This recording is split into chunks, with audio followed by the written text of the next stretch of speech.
Hola, bienvenidos a esta videoclase del taller de oralidad, lectura, escritura y TIC. Soy la profesora Carla Favotti, con quien vienen trabajando algunas lecturas más relacionadas a lo que tiene que ver con oralidad, lectura y escritura. Y bueno, en esta oportunidad les propongo hacer un breve recorrido por algunos de los aportes bibliográficos que estuvimos trabajando para pensar las actividades relacionadas al lenguaje que bueno, venimos estudiando dentro de este taller.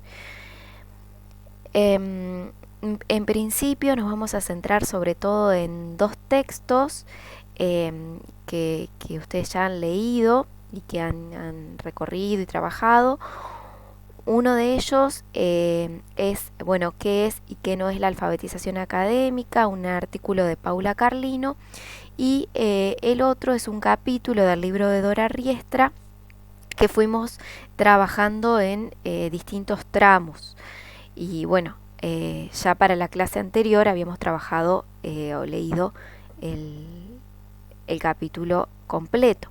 Entonces, comenzamos en principio por este texto introductorio que vimos de Carlino, donde nos centramos sobre todo en tres aspectos importantes, como son la alfabetización académica, la idea de literacy y también qué significa esta idea de alfabetización académica.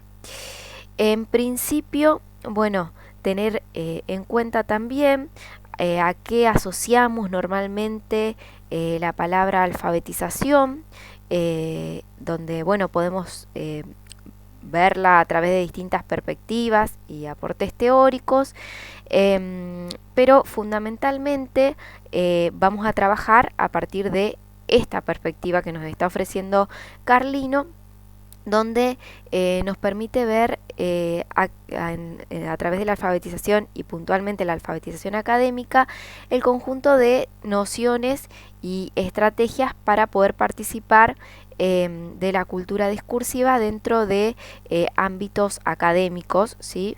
Como puede ser el nivel terciario o la universidad. Entonces, ahí es donde aparece la idea de literacy, que nos va a permitir pensar más allá de la alfabetización como el aprendizaje de las primeras letras, sino, bueno, poder pensarla en relación a las actividades sociales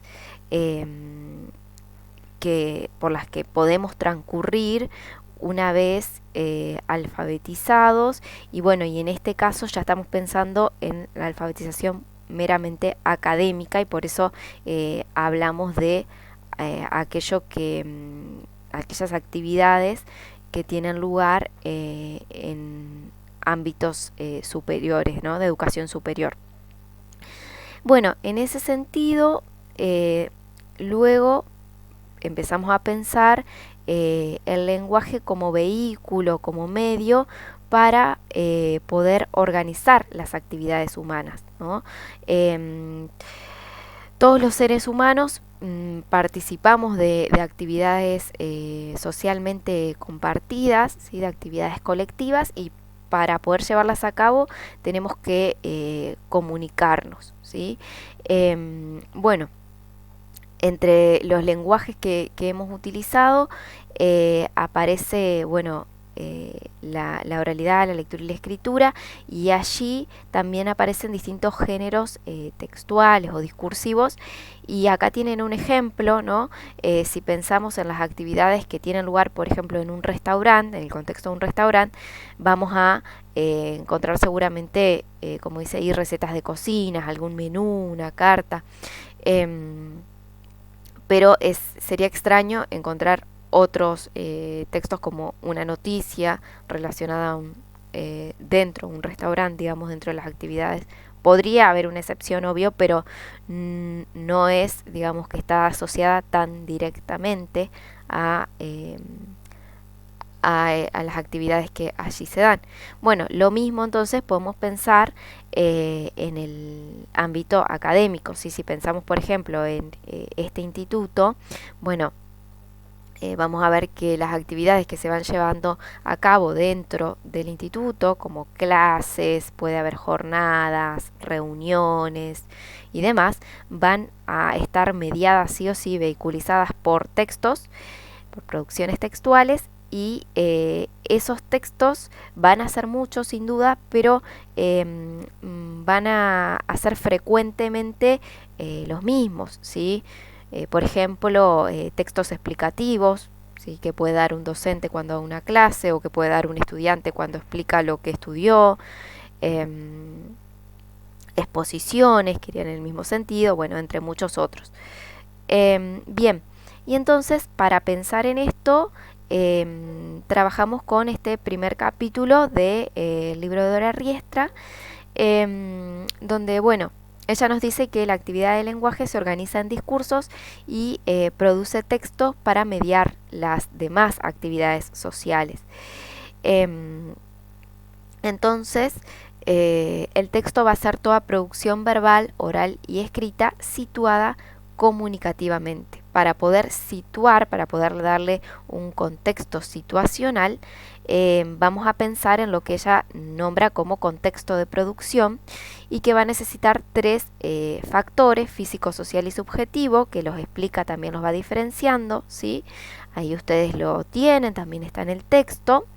El físico va a tener que ver con el lugar y el momento, ¿sí? El espacio y el tiempo, y el autor concreto y el destinatario de la producción textual.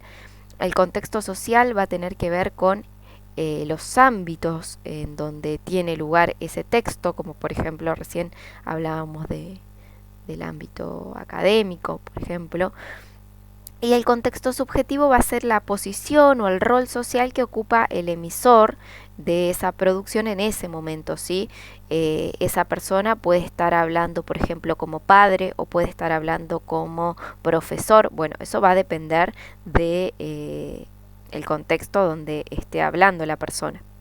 Y bueno, toda esa información extratextual que está más allá del texto, dice Riestra, la podemos encontrar, por ejemplo, en paratextos, ¿no? Nosotros vimos que es importante consignar la bibliografía. En otro video también les había pasado algo de esto.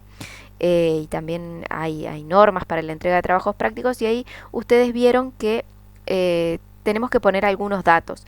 Bueno, esos datos que ponemos están, podemos ahí advertir algunas referencias a estos contextos, ¿sí? Porque ahí vamos a tener que ver, bueno, quiénes son las personas o la persona que produjeron el texto, en qué año lo hicieron, en qué momento, dónde, en qué contexto lo han escrito, y ahí vamos a ir teniendo algunos datos para pensar toda esta información. Bueno, luego también Riestra nos da algunas claves para poder pensar en las actividades del lenguaje que tenemos que llevar a cabo en el nivel superior. Y bueno, nos habla de la lectura entre ellas, ¿no? Es importante acá aclarar que la lectura puede tener muchas posibilidades de llevarse a cabo, pero acá ella nos habla de la lectura de estudio, de autorregular, nos dice la lectura en función del estudio, ¿sí? Con esa finalidad. Entonces nos habla de algunos ejercicios que podemos llevar a cabo para realizar una lectura de comprensión textual en la formación académica, y entre ellos aparecen lo que por ahí conocemos como técnicas de estudio, que son resumen, síntesis y mapa conceptual. Todos estos ejercicios van a requerir de algunas operaciones que ella explica en la página 27, de codificación, comprensión e interpretación en distinta medida, ¿sí? Algunas van a necesitar más hincapié en la comprensión e interpretación que otras. Y ahí hay una diferencia entre todos estos ejercicios que suponen todos la reducción de un texto que le pertenece a otra persona, seguramente estamos estudiando la reducción de ese texto en uno más acotado, pero la sistematización va a ser distinta, porque en el resumen vamos a tener que ser más objetivos, respetando la palabra del autor y el punto de vista del autor. En la síntesis se van a poder aplicar algunas operaciones que van a tener que ver con incluir la voz de quien está leyendo y haciendo esa síntesis, ¿sí? Y va a tener posibilidades de poner algunas interpretaciones ya más propias de esa lectura, y el mapa conceptual también en esa misma línea, en la misma línea de la síntesis, va a permitirnos hacer una relación entre aquello que ya sabíamos, aquella información vieja, dice por ahí, aquello que teníamos en nuestra cabeza, con esta nueva lectura que estamos sumando, y entonces vamos a poder hacer una suerte de mapa conceptual o mapa mental.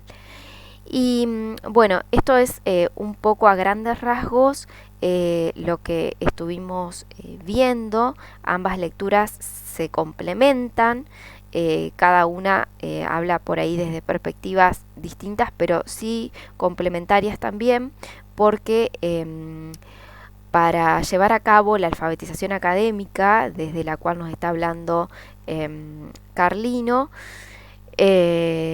vamos a tener que realizar algunas de estas operaciones y ejercicios que bien explica Dora Riestra. Bueno, luego seguiremos ampliando un poco más las lecturas en este sentido, y bueno, por el momento les dejo este repaso, espero que les sea de utilidad y que sigan participando de la wiki y las actividades asociadas a estas lecturas. Saludos.